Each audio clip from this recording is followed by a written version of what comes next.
Planning Commission Annual Report. Yep, there we go.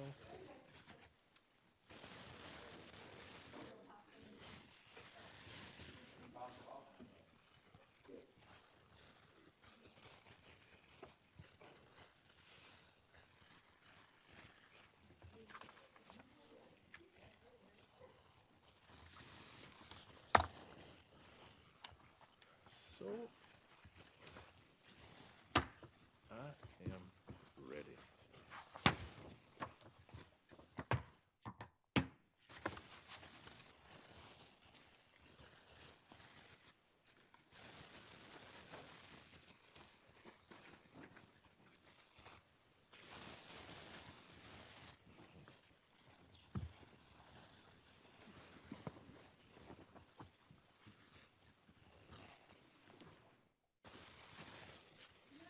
It's 2 years since we've been up here. Yeah, 2 years in this March.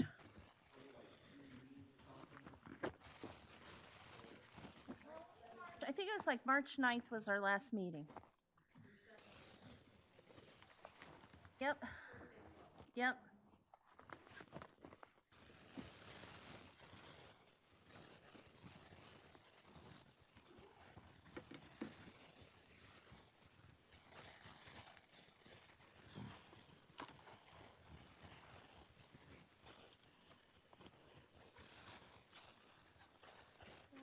A presentation tonight?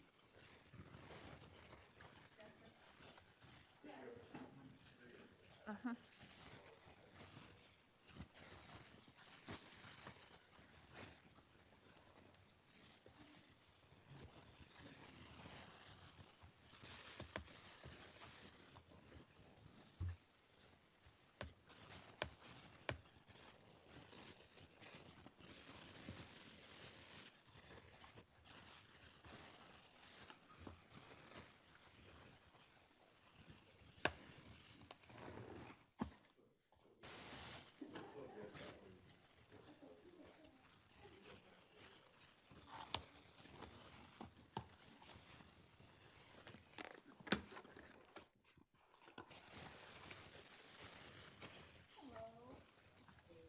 Nice birthday?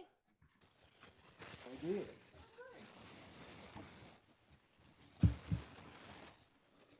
I woke up 61. That's a good thing. Hey.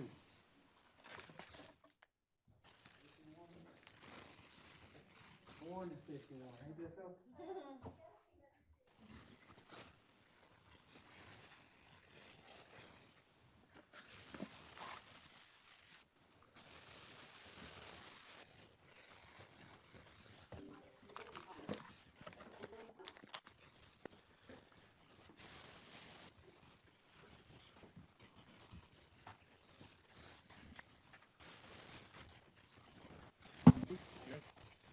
Hey.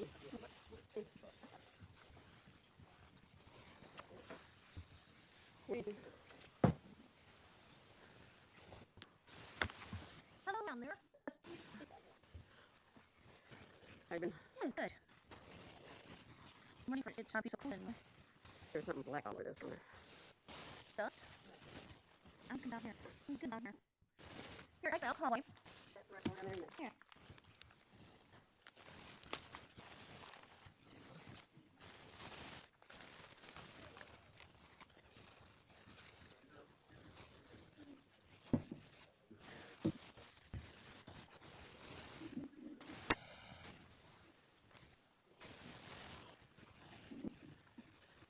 Okay, black stuff is from the. Oh no. Oh, it's good. So,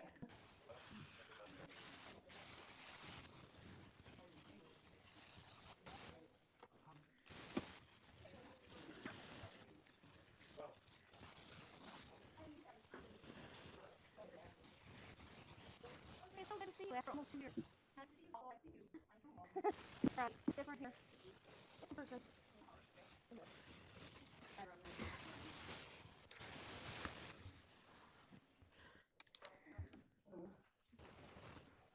Oh, bless you. Thank you. No lunch. That's what yours is, right? Got one from home. Give me this one. I'll match.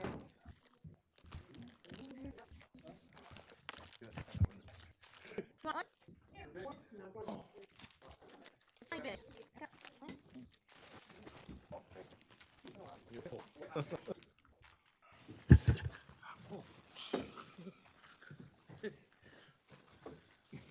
You gotta let it up.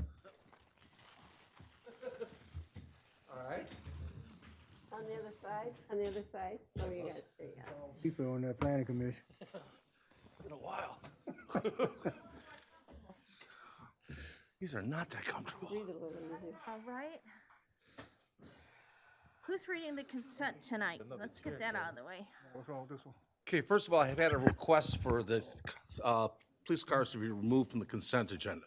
That is number, which one? So, What do you Don, want removed? I'm sorry. remove from the consent agenda, make it line item number 1 so that we can get it out of the way. The police cars, 3 police cars. Oh, That's gonna be number 1 under new business. number 10. Yeah.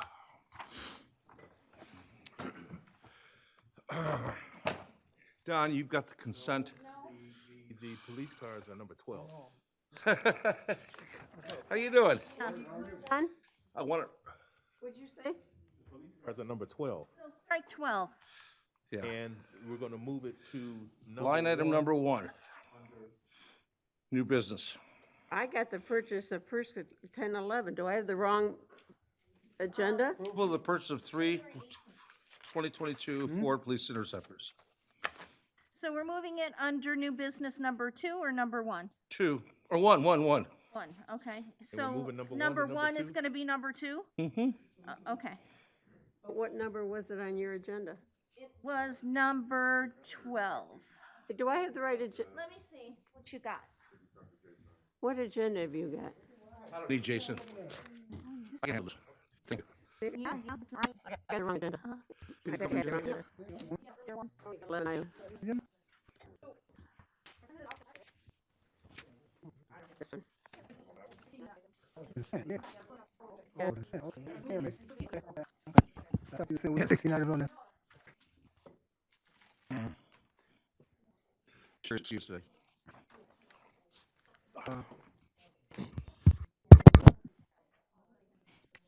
Anything being pulled off the agenda is cars, right? Number 12. Business is number 1 and number 1 is number 2. Pull it. Yeah, I just bring it, add it to the, I'm gonna discuss the, I'm gonna discuss the ARPA funding. ARPA what? On here, what's ARPA? There's no ARPA on here that I know I of. want to discuss it. That discussion would go on, will be, during board comments on non-agenda items, ARPA for review.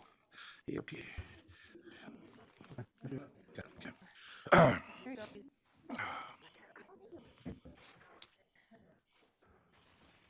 So odd. Being here. Yeah. So I said, John, you, I have 1 minute left. What do you guys got? same. I got. What about the one asking? Ah, Jesus. Talk about anybody.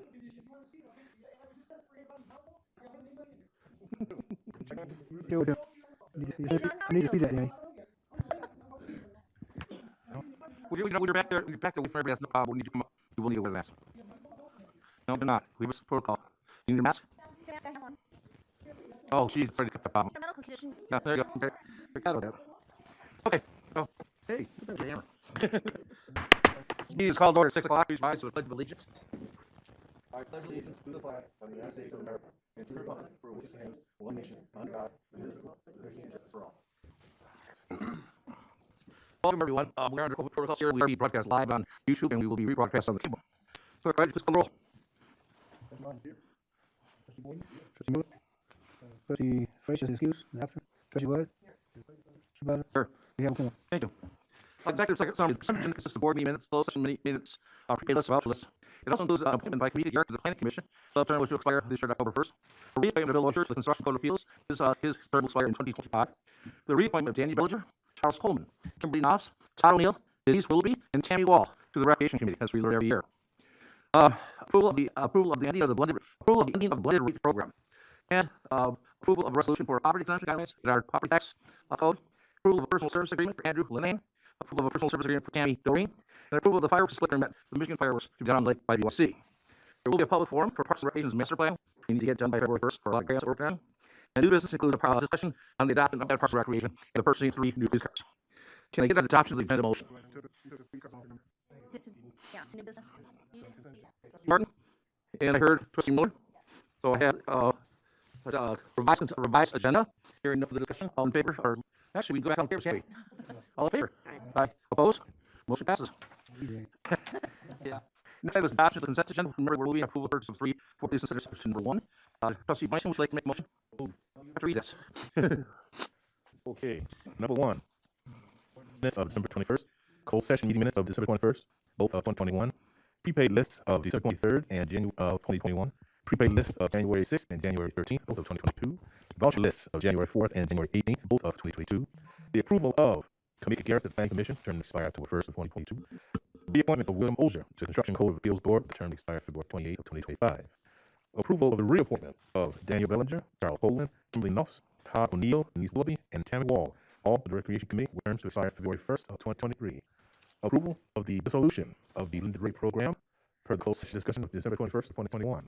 Approval of the purchase, the approval of resolution 2022-01, Van Buren Township Poverty Exemption Guidelines. Approval of the personal services agreements for Andrew Lahan and also Tammy Doring, and also the approval of the fireworks display permit application by Michigan Fireworks Club. So moved. Okay, I got a motion for approval by trustee Bison, support by the treasurer Butters. Any discussion on this? Consent agenda. Thank you. Hearing none, all in favor? Aye. Opposed? Motion passes. We move now to public hearing. We have no public hearing. Wait. We do. Do we have to vote to go into a public hearing? Okay. Can I get a motion to go into a public hearing? Motion. Support by trustee Miller. All in favor? Aye. Okay, we are now in public hearing. Good evening, board. I'm happy to be standing here in front of you in person to introduce the 2022 to 2026 Park and Recreation Master Plan. We're presenting this plan for review and recommendation after the public hearing process. I'd like to take the time before we open the public hearing to acknowledge everyone that worked so diligently to bring this plan update to the board for approval. First, I'd like to thank the community and have the busy personal life either complete the survey or to come out last week for connecting the comments during public hearing section. Additionally, I'd like to thank our part of our community services team for their hours of being unpaid during editing period. Director of Recreation Jennifer Zangline, Executive Assistant James Gordon, and Counselor Ben Price. Lastly, all members of the Van Buren Township Recreation Committee, the Planning Commission, and the Board of Trustees for their input and discussion that transformed this plan update. So with that being said, I'd like to now introduce Peter Christian, Senior Principal and from McKenna, who is our planning consultant, tasked with wrestling all of these ideas and vision into this 2022 to 2026 Parks and Recreation Master Plan. Good evening, members of the board. I'm very happy to be before you tonight in order to present 2022-2026 Park and Recreation Master Plan. As Elvis had just summarized, Park and Recreation Master Plan is necessary for us to be eligible for DNR class every 5 years. This plan was presented before the Planning Commission at their meeting last Wednesday, where we had an active public hearing and it's very good input from the members who were present at the time, and Planning Commission made recommendations sent it out to the Board of Trustees tonight. If the Board of Trustees approve the plan tonight, the goal is to submit this plan to the DNR February 1st to the online portal in order to be eligible for the next round of plans. I want to go over a few salient points in the Park and Recreation Master Plan. First one would be, I'll go in brief because the plan is pretty extensive. First one is the demographic characteristics of this project. We were able to data from 2020 census, which shows that Van Buren Township had 5% growth in population, and the projected population increase over the next 10 years is another 20%. But most importantly, around us are aging. The population range that is going to increase most in Van Buren Township is 15 and to 85 years of age. This is the age group of young people who actually use recreation facilities, and also the older population that would like to use the fast recreation amenities that are provided, which makes this recreation plan all that more important. The plan before you tonight includes previously done greenways and trails have been done, and the 2015 walkability audit for all of them. So the elements of all other recreation active assets have also been included as part of this project. The design of this particular master plan is what is required by DNR. DNR has specific chapters and sections that you must include in a proposal, which is what we've done. If you look at the administrative structure of this plan was redone. The whole department was reorganized in 2021. At this time, we do have a director of community services, and we have a director of parks, and we have a director of recreation too. The plan that is before you tonight includes a budget for the 2020-2021 year was used, and now it also includes a projected budget for 2022. In addition to that, we have a detailed plan with all the parks and the projects that have been accomplished in Van Buren Township and source of funding. And resources are numerous. We have gotten some through National Resources Park Fund, for example, for the Ironman Trail. We have had some through CDBG grant, which was a saddle portion of the Ironman Trail. We have had some from general funds and some through just donations from private parties. So all of this information is included as part of this Parks and Rec Master Plan. The next important component is a Parks and Rec inventory. This is one of the most important aspects of the whole plan, which basically applies all parks, facilities we have within the township, and they are classified anywhere from mini parks all the way to regional parks and facilities. Basically, in our regulations, anything that is within 60 mile radius of the township is considered as a recreational amenity that is available to the citizens of the township itself. The smallest of those is the mini parks, which generally are acre in size and are accessible within a quarter mile's walking distance.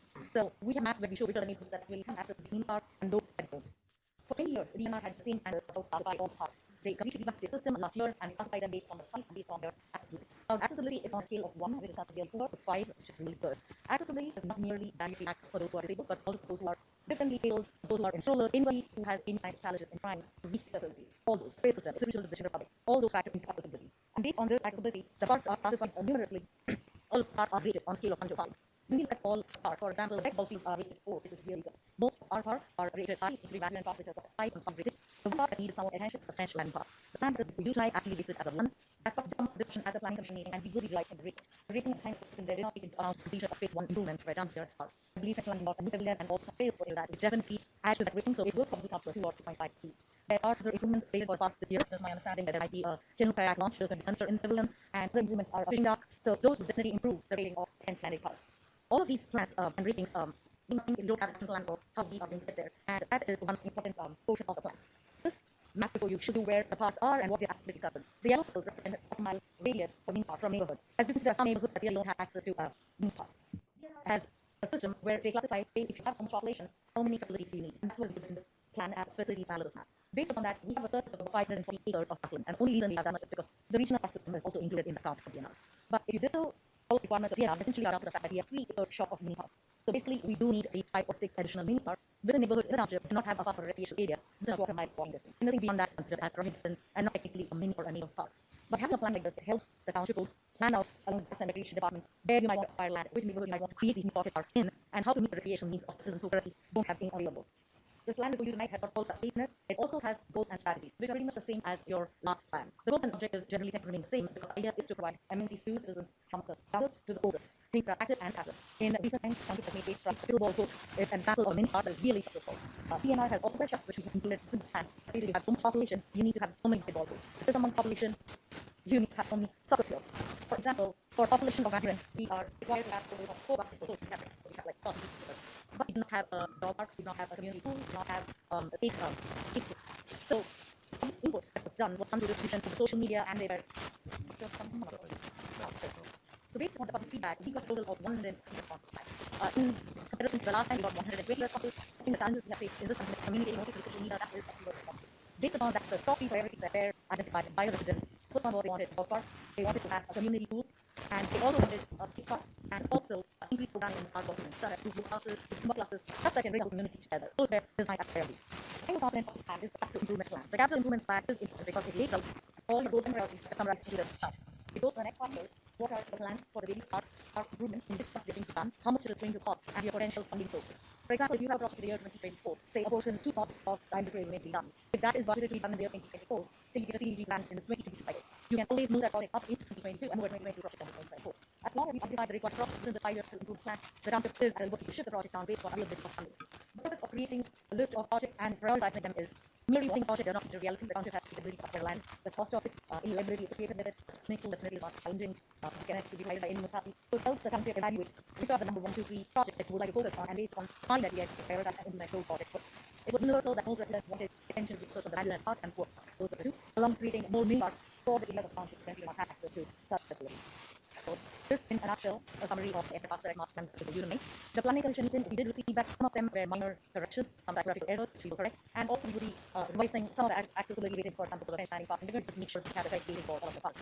Between last Wednesday and now, we have not yet had a chance to make all those and provide you with the clean copy, which we want to put on the time. So my first view tonight would be to make a motion and adopt Parks and Recreation Master Plan, subject to all the edits that were identified at the planning commission meeting on the turn, and any other changes the board might want to make tonight to the project. I will be answering questions, and Dr. Elizabeth will be able to help out with that. Thank you. Trustee Martin. Many parks and whatever. I'm talking about Aggie Park. Anything in the Aggie Park? That subdivision has 07 at home. And that park is in pretty bad shape. Jennifer is very well in all parks and different regions. So. Hi there, and good evening. Good to see all of you again. I feel like we've been in a dream for a couple of years. So Aggie Park, right now we've got a lot of projects going on in the other parks. We're looking at the Lady Cold Pavilion that Van Buren. We've got a big project still ongoing at French. Right now there's nothing planned for Aggie Park. It would be nice maybe in the future when we start turning our attention to that park to talk to the residents and see what they'd like there. It's odd in that it's in between 2 roads, so it's between Jackson and Hamilton. Kind of concealed. People who live right there, they know the park, they use it. There's a small play structure, there's a small pavilion with tables, there's a big open area where the kids like to play. So that would be something that if we decide to turn our attention to maybe doing something different, that I would like to talk to the residents and see what they'd like to see. Any other questions? I would just like to let the board know that at the planning commission, they were very pleased with the presentation, and they complimented everyone that had a hand in taking care of it because it was very well done. Most of the things that they did see that needed to be corrected were minimal at most, so it's just getting all those sort back in order. So just to let you know, the planning commission definitely recommends you approve it because they were very pleased with the work that was done. I read this whole thing. I probably have 3 or 4 little changes that I wanted. But considering how big a document, how concise this document is, it is a plan. We're trying to get more towards long-term capital plans. We're doing that right now what capital plan out is. So it's really exciting to have a 5-year, 10-year capital plan. So we have a blueprint going forward of where we might want to go. And of course, Aggie Park as well is sometimes overlooked. Maybe we should redouble our efforts in that area too. Okay, I have no other questions. Does anybody else? Just going to close the public hearing then. Taking a motion? I make a motion to close. Bud? All right, hearing, any discussion? Hearing none, all in favor? Aye. Okay, we are out of public hearing now. Moving forward, correspondence, announcements, and presentations. Trustee Martin? Will that go down to new business number 1? Right, correspondence, announcements, and presentations. And then public comment next. Did you attend the announcements? Clerk Wright? Did you make a comment? No. Public comment. Okay, I have Oh, yeah. Public comment? presentations or correspondence. Oh, that's what I thought. I don't have anything other than recognize yesterday was off. I could recognize Martin Luther King birthday. And I could say mine, but I wish it was. Well, yesterday was my birthday. All right. But Birthday, again. I would kind of like to see. I keep seeing different things in different communities. So I got on mail a lot yesterday because he had this event. He had the Martin Luther King march and decided to say, oh, but he didn't invite me. So he told me to invite me next time. But I would went. I would like to see us put together some type of presentation celebration on down Chicago in regards to Martin Luther King Day. Maybe something I experience for next year if we have a board. I would like to see something like that. Sure. I mean, if you guys could take the lead on it. Okay. Obviously, Martin Luther King was incredibly important. This country reminded people that this country's legacy was founded on the fact that all men were created equal. And it's just something we should always remind ourselves. This is something yesterday or the day before, whatever. He did say something that I totally disagree with. He said that he thought that George Floyd Dale had more country awareness, more that country awareness than Martin King did. I think you talk about oranges and apples when you're talking about that. What Martin King was representing was totally different from what happened with George Floyd. Both was really bad, but I think Martin King what he was able to do was much bigger than the protest that happened behind George Floyd. Both was valuable, but we wouldn't be enjoying some of the things that we do now. It wasn't for Martin Luther King. I think he was one of the bravest person probably the bravest person I know, because he knew that his life was going to be short. Like he said, he saw the end, but he never stopped. So I mean, you can't get braver than that. You know something's coming to an end soon, but you still steadfast for the good of people. So I totally disagree with the president on that, even though I kind of understood what he was trying to say, but I think he kind of missed up on that. I have 2 other announcements, and one of them is quite frankly, I was amazed when I picked up the Independent and saw that we have a student who received national honors being the Rookie of the Year for 14-year-olds, freshmen, for all football in the country. I follow this stuff. I mean, I even when I was a kid, when I was 13, 14, I got Sports Illustrated. That'd be huge news if you saw that would be Sports Illustrated article kind of stuff. I just want to, when I was a kid, when I was 13, 14, I got Sports Illustrated. That'd be huge news if you saw that'd be Sports Illustrated article kind of stuff. I just want to say congratulations to Bryce Underwood, age 14, and I wish I had my glasses on, but he is a quarterback of the Belleville Tigers with a 13-1 record. He's 6'3", 190 pounds at that age. He threw for 2,900 yards, 39 touchdowns. That's just incredible. We expect huge things. I don't know how he gets bigger than that, but